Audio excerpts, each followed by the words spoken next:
What is going on, YouTube? Welcome back to the channel. Today we're going to take a look at the all-new 2025 Club World Cup Prizm blasters from Panini.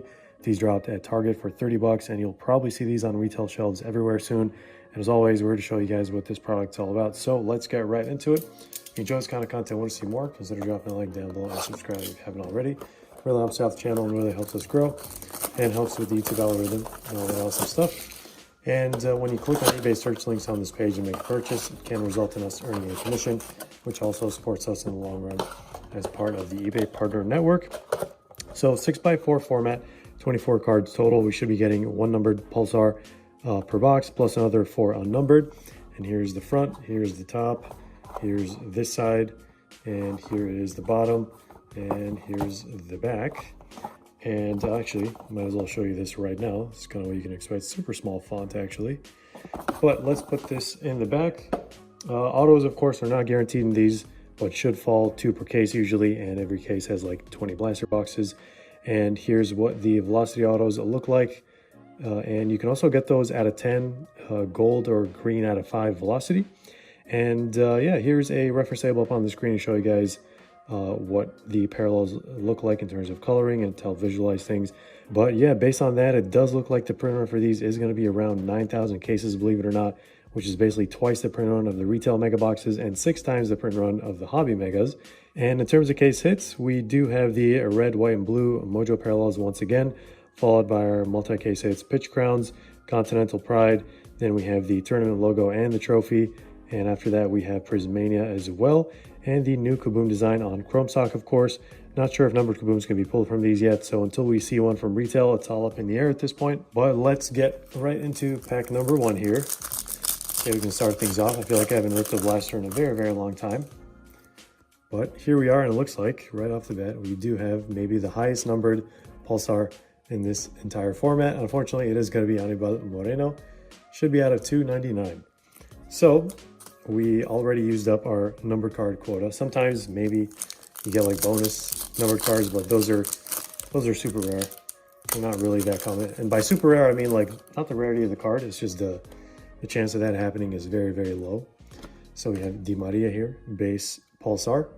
So Pulsars are usually reserved for like H2 formats or like breakaway or something like that. But since they didn't make that format this year, we are not actually gonna see Pulsars in anything other than retail blasters. This is our first silver and Cavani base.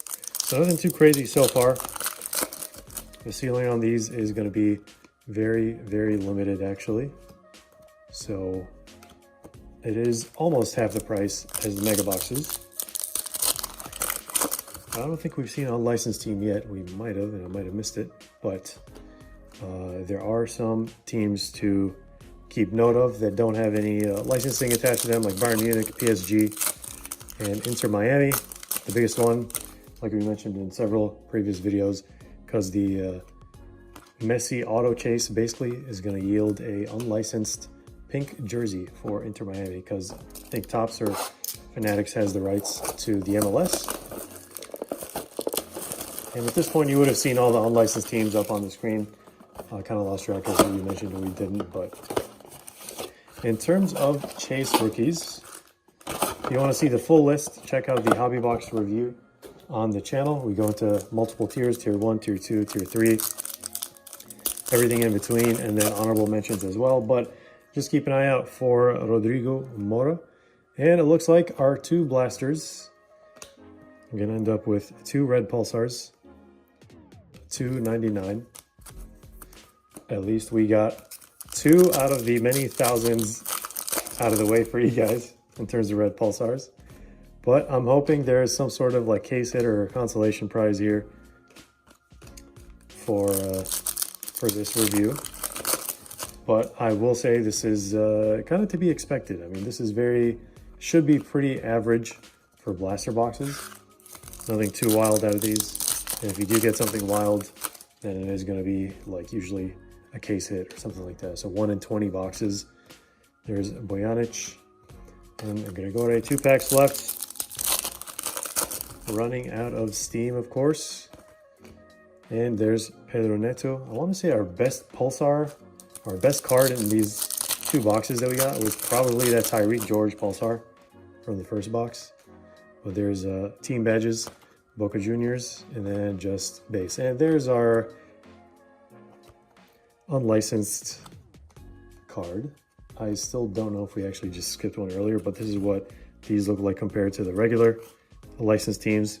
So nothing on the jerseys, nothing on the back, and that is basically it. So let's do a quick recap.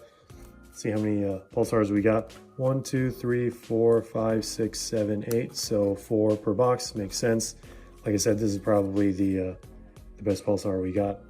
And then we got a silver from one of them. I don't know if we skipped one, but we got a 1 number card per blaster. Unfortunately, we got the highest numbered card from each blaster. But how do we feel about this format, guys? Very similar to the retail mega boxes, in my opinion, but less cost efficient since you're paying like $10 more for 2 numbered cards if you were to get 2 blasters, basically.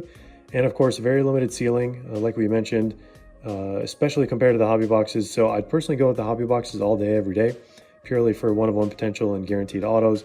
And most of the product chases are going to be coming out of hobby boxes anyway. So you could get like 10 to 12 blasters, which is like, you know, equivalent to a hobby box in terms of price, but you still might end up with 0 autos, 0 case hits, and probably very high number cards, kind of like what we did, all 10 or 12 of them. So really, these are honestly for like trying out a couple boxes if you want to rip something, and it's very easy to pick up when you're on a like grocery run or something like that. Otherwise, these can be a bit underwhelming, especially if you're expecting a lot. So definitely a budget rip, and if you get a crazy gold or green velocity auto or something like that, that's probably going to be best case scenario for you from these boxes. But hope this was useful. Basically it for this review, guys. So hope you enjoyed this video, found it helpful. Thanks for watching. Stick around for more content, group breaks, and giveaways. And as always, we'll see you in the next one.